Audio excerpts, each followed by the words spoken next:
Hello বন্ধুরা, আমি Mona Lisa আপনাদেরকে আবারও ওয়েলকাম করছি আমার পেজে, যার নাম হচ্ছে মোনালিসা সিল। আর আপনারা দেখছেন মোনালিসা সিল লাইফস্টাইল। আর আজকে চলেন কী কী করছি আর কী কী রান্না করছি আপনাদের সাথে শেয়ার করব। লাইক কমেন্ট শেয়ার করতে একদমই ভুলবেন না। আর যারা নতুন ইউজার মানে ভিডিও দেখছেন তারা ফলো করতে ভুলবেন না। আর এইখানে আমি আলু ভাজা ভেজেছিলাম, যেটার মধ্যে কারি পাতা দিয়েছিলাম, সেটাই আপনাদেরকে দেখাচ্ছিলাম আর শেয়ার করছিলাম। তো চলেন দেখে নিই আজকে কী রান্না হচ্ছে। আজকে হচ্ছে বাঙালিদের ইমোশন শুক্তো। কে কে শুক্তো খেতে ভালোবাসেন না সেটা কমেন্টে জানান। আমার তো লাগে কেউ এমন নেই যে শুক্তো খেতে ভালোবাসে না। এখানে উচ্ছে আর বড়িটাকে ভেজে রেখে দিয়েছিলাম, আর বেগুনটাকে কেটে রেখে দিয়েছিলাম। আর এখানে কী কী সবজি নিয়েছিলাম বলে দিই। এখানে নিয়েছিলাম পেঁপে, গাজর, কাঁচকলা, আলু, আর বেগুনটাকে কেটে রেখে দিয়েছিলাম। আর বানিয়ে নিয়েছিলাম কিছুটা এখানে মশলা। প্রথমেই না আমার দেখানো হয়নি, কিন্তু রাঁধুনি একটু বেটে নিয়ে আমি ওই ভাজার মধ্যে দিয়েছিলাম। আর আরও কিছুটা মশলা বেটে নিয়েছিলাম, যেটাকে আপনাদেরকে দেখাবো।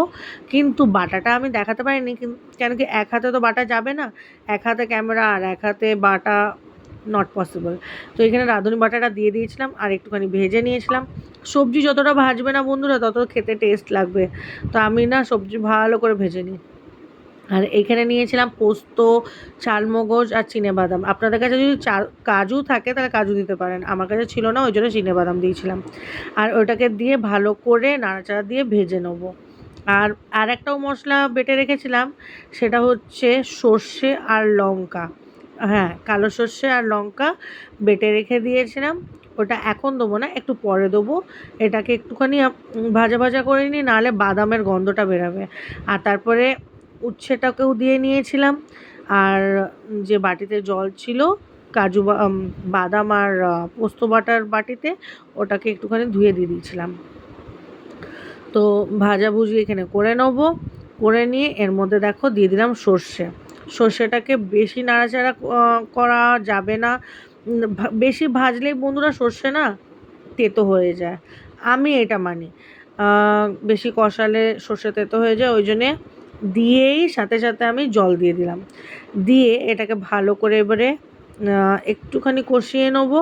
হ্যাঁ, যে কষানো হয়ে যাবে এর মধ্যে দিয়ে দেবো দুধটাকে দিয়ে আর ভালো করে এবারে এটাকে সিদ্ধ হতে দেবো। আর নামানোর আগে একটুখানি ঘি আর চিনি দিয়ে নামিয়ে নেবো। চিনি একটুখানি বেশি পরিমাণে দিতে হবে বন্ধুরা, নাহলে শুক্তো খেতে একটুও ভালো লাগবে না।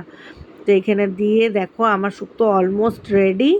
এবারে বড়িগুলোকে এর মধ্যে দিয়ে নেবো। বড়িগুলো দিয়ে নিয়ে আর আবারও একটুখানি নাড়াচাড়া দেবো আর ঘি দিয়ে নেবো। ঘিটা দিয়ে নিয়েই নামিয়ে দেবো এবারে। বাস রেডি আমার শুক্তো।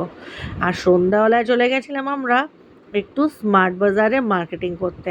অ্যাকচুয়ালি ঘরে কিছু কিছু জিনিস না আমার পুড়িয়ে গেছিলো, আর মায়ের একটুখানি কাজ ছিল, তো সামনাসামনি স্মার্ট বাজারও ছিল। তো মা, আমি আর আদি চলে গেছিলাম একটুখানি মার্কেটিং করতে। আমি যেহেতু রান্নার রেসিপি দিই, তো টুকটাক আমার জিনিস মাসের মাঝখানে পুড়িয়েই যায়। তো ওই জন্য আবারও চলে গেছিলাম, মাকে নিয়ে বললাম কি চলো একটু সন্ধ্যাবেলা আউটিংও হয়ে যাবে আর আমাদের কেনাকাটাও হয়ে যাবে। আর ওয়েডনেসডে করে না এদের খুব ভালো অফার চলে বন্ধুরা। আপনারা যারা যারা রিলায়েন্স স্মার্ট বাজার কিংবা স্পেন্সারে যান, আপনারা হয়তো জানেনই, খুব ভালো অফার চলে। আর রাত্রিবেলা দেখেন আমাদের এখানে স্ট্রিট লাইটগুলোর কী অবস্থা। কত করে কমপ্লেন করছি, কিন্তু কোনো আওয়াজই আসছে না। আর কত অন্ধকার হয়ে যাচ্ছে, রাস্তাঘাটে হাঁটাটা একদমই যাচ্ছে না। তো আজকের ভিডিও এই অবধি ছিল, আবারও চলে আসবো একটা নতুন ভিডিওর সাথে।